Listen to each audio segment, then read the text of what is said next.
Good morning, Blue Whisper here. Just doing a quick little good morning. I'm having my morning coffee with you. Just a quick chat. Um, I wanted to bring up, and there's so much I need to talk about, and I imagine most of it will be in future vlogs, video vlogs, or whatever.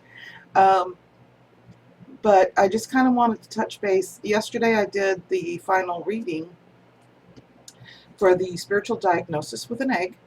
And I just wanted to say that I'm still planning on doing um, a video on how I'm going to dispose of the egg, although after some careful meditation and divination, after the reading, I felt like I'm not finished with that particular egg yet, that it needs to be part of the ritual in order to cleanse and rid this person of certain negativity. So I'm going to continue using it as well as a couple of other things. And then I will probably do a video on how to dispose it, or on how I feel led to dispose of it.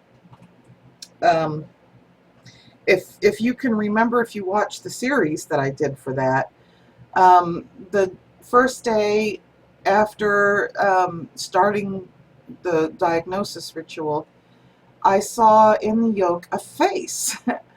And they, I mean, written, you can look it up and see the different meanings for what it means when you see a face there. Although what I was seeing during divination told me something different. And so I just kind of wanted to say that, when you're doing these readings and everything, if you're dumbfounded by something, yeah, certainly Google it, but if you do a divination and if you do meditate on it, something's going to happen where you're going to go, oh, that's what that was, that's what that means, and you're going to know it. And that happened. And then you'll have a confirmation, and I did get a confirmation of what it was I felt. And that's when I had the part. Okay, so anyway, I wanted to kind of put that out and let you know that will be coming in the near future.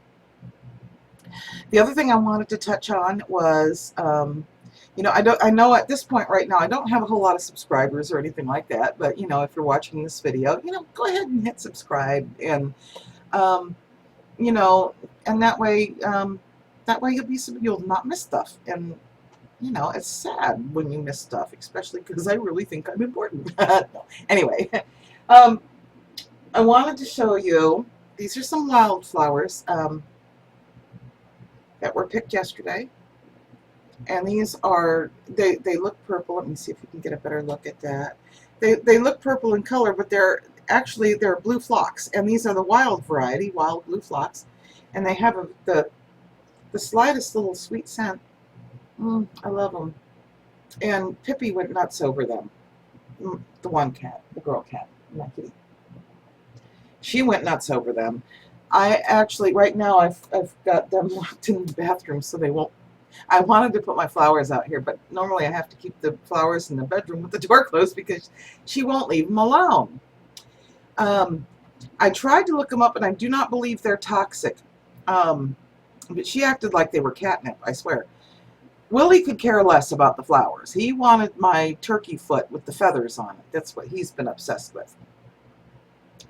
But if anyone knows for sure, I mean, I can Google this, but I want to make sure that they're not toxic to her, in case she gets in here and or gets into the room and tries to eat them, and she will try to eat them.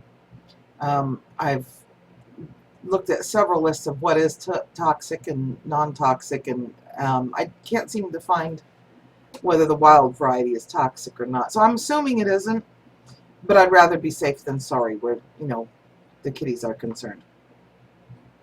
Another thing that I'm interested in, besides whether that's toxic or not, I'd like to know what your favorite wildflower is. Or, right now, today, this is my favorite but that's today. And as you all know, the things that I like change, not just from day to day, but sometimes moment to moment, because when there's so much beauty on the earth, and in this case so many different types of beautiful flowers, it's hard to choose just one favorite. So what I might like this minute may not be what I like the next minute, and might like something better, and then I might change my mind again. I'm the same way when it comes to colors. I'm the same way when it comes to crystals or stones. You name it. You name it.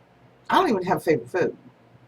Um, but Well, I do have a favorite food, I guess, but like I said, that changes all the time. So, my favorite food right now may not be my favorite food 10 minutes from now. Okay, going on. The other thing that I'd like to know is if anybody can show me, maybe make a video, how can I make a wax poppet or the wax baby doll? I wanted to do one for something specific, and I don't have a whole lot of resources to work with, but I remember my mother making little wax things and making a mold with tinfoil, aluminum foil. And so I had a piece of aluminum foil, and I'm trying to make it look like a person. Now, I understand poppets don't need to look like a person, but I tried to make it look like a little person. I poured the wax, put my herbs in and other things, and when it was ready, it came out looking like a penis. I can't have a penis on my altar when my grandchildren walk in through here, seriously. So, that being said, if you know how to make one, I would love to learn how to make one. I kept it. I mean, it's functional. I understand that, but it's like I have to remember to hide it. And it's funny. But anyway, I would sure like to see a video if one of my fellow witches can, do a video on how to make a proper wax poppet or baby doll. That would be great. And that's pretty much all I had today. So, if you like what you see with me, hit subscribe, give me a like. Why not? If you find me offensive, and I say this, I'm going to probably say it just about every video. If you find me offensive, you need to hit subscribe, because I got way more shit coming. I really do. So, with that being said, blessed be.